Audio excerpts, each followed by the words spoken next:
Good day, everybody. This one goes out to all the Alice in Chains fans. Am I wrong? Have I run too far to you? Yes. Wood. It's from the 90s. From this movie, Singles, which I heard is a pretty awful movie. It had Matt Dillon in it. Bridget Fonda. Never saw it. It's about the Seattle grunge movement. There's a squirrel again. Jumps on that tree. The Japanese tree. So anyways, today I want to talk about acceptance. Giving up control. Two different forms of control. Number one, people that feel like they're in control of their lives usually have better habits and they're happier people. It's one form of control. Knowing that the choices that you make are going to make you happier. So having a base understanding that you are in control of your choices, you are in control of your decisions, leads to a happier life. So that's one form of control. Understanding that you control your decisions, you control yourself, you control the choices you make every day, and you will be happier because of that. You also can keep better habits and drop bad habits and pick up new habits that you want to pick up if you feel like you're in control of yourself. Okay, now there's another form of control. Things that you cannot control. And so, like for instance, if I'm making eggs in the morning, which I make like 7 eggs every morning, right? Because I like eggs. So I don't eat them all at one time, by the way. I eat them throughout the day. So if I'm cracking eggs in the morning and, the yolk breaks, and I don't like when the yolk breaks, and the yolk is like running all over the pan, and I wanted, the yolk to be in my Tupperware because I like tasting yolk later that day, and the yolk broke, and I won't be able to taste the liquid of the yolk. Now I could be like frustrated with that because I'm not accepting what is. I don't have control over, a yolk egg breaking. I do to a degree, but it just depends on the chicken, what the chicken was fed, whether it's farm raised, all this other stuff that I don't really have control over unless I own my own chickens. So there's certain things you don't have control over, like the weather. It's really foggy out today, like really foggy. I don't have control over that. If I wanted it to be a sunny day, it's not a sunny day. So I'm not going to let the weather affect my mood because I accept it. I accept the weather. I accept things that aren't in my control, like the egg and the fog and cloudy days and rainy days.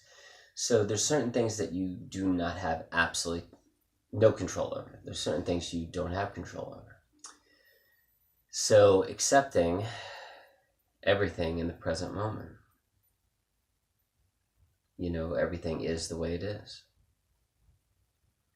Once you give into that and you realize that you cannot control and you accept what is, it's very hard to get frustrated or angry at anything because you don't expect anything to be a certain way.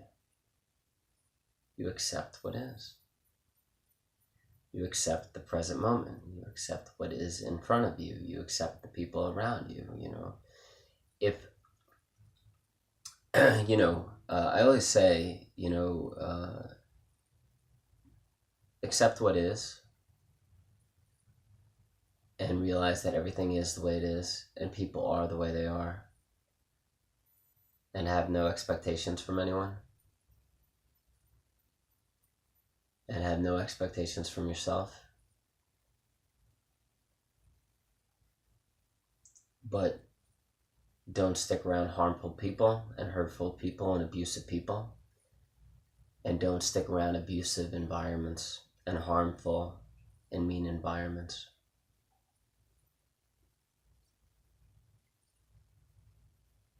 And as long as you stay away from mean and abusive people and mean and abusive environments and situations, then you're okay. Because you could avoid those things. Because you're in control of your own decisions. Right?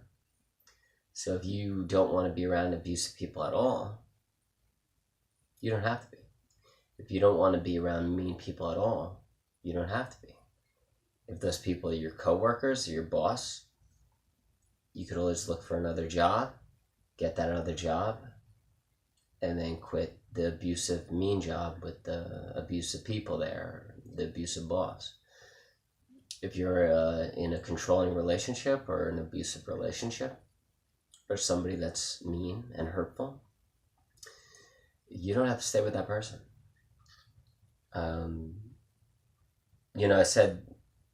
I wrote this in my book.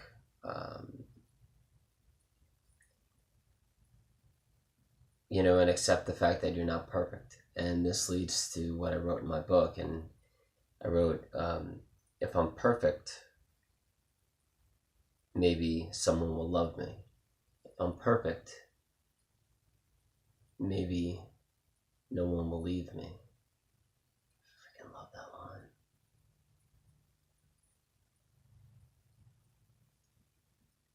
Because we all, to a degree, want to be better, and we want more, and we want to be a certain way. I think a lot of that stems from getting love from people, or making money, or being famous or significant. But to give up all that, to give up wanting to be a certain way, to give up wanting to be perfect, giving up wanting more and more and more and wanting to be more, you give that up. And you forget who you are. You're not anyone, you're just existence. And one of my favorite things that Sadhguru, some famous Indian guy, said was, are you doing what you are doing today to enhance who you are? Or are you doing what you are doing today to dissolve who you are? Forget who you are. Forget what you are. And once you do that, you stop being the person. You stop having a relationship with yourself. You stop having a relationship with the person. You're just the present moment. You're just existence. And then everything just clicks. You erase your conditioning since birth. You erased your past. You dissolve the person. You don't care about what you say. You don't care about how you act. Because you're not really doing it anymore. You're just there.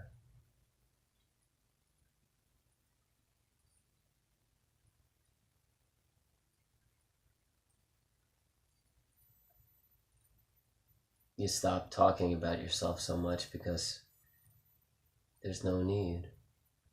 You don't care about telling people about yourself, or you have no desire to talk about yourself or be significant or impress people anymore. Because there's no need to impress anyone. Because you're not there anymore as a person. You gave up that. You don't have a relationship with yourself anymore. There's no reason to be accepted. There's no reason to impress. Especially when you can find happiness in solitude, in silence. Just peace, nothing. in order to get there, you have to have very good time management. You know, you have to allot yourself enough time to be peaceful and be at peace. You know, this morning I woke up at 3:03 a.m. and I got up and I sat on the floor like I always do, and I cooked, and I finished all that around 6:15, and then I did dishes, and I love washing dishes.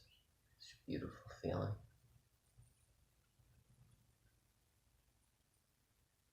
And after I was done with that, I did some yoga, some stretching, some working out. But when I work out, I don't work out to enhance the self. I work out to dissolve the self and strengthen the muscles so I don't end up in the hospital with back pain or stomach pain or weakness.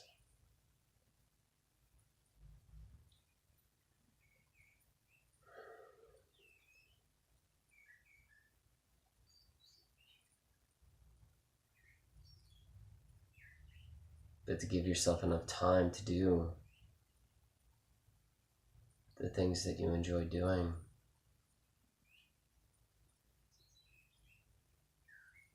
So you don't have to rush anywhere. You don't have to rush around. You could be at peace. You could be the present moment. You don't have to worry about anything.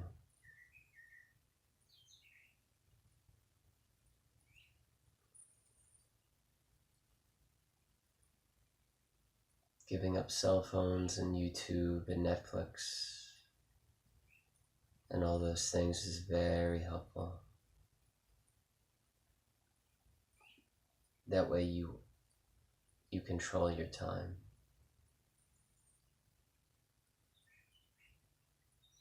You can watch a show, and then that show becomes 2 shows.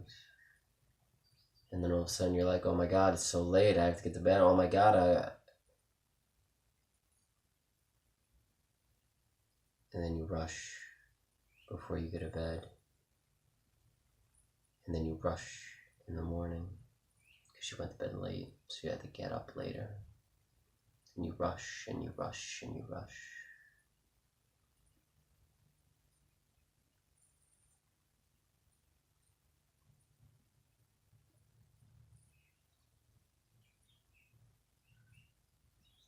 Love that bird outside. Beautiful.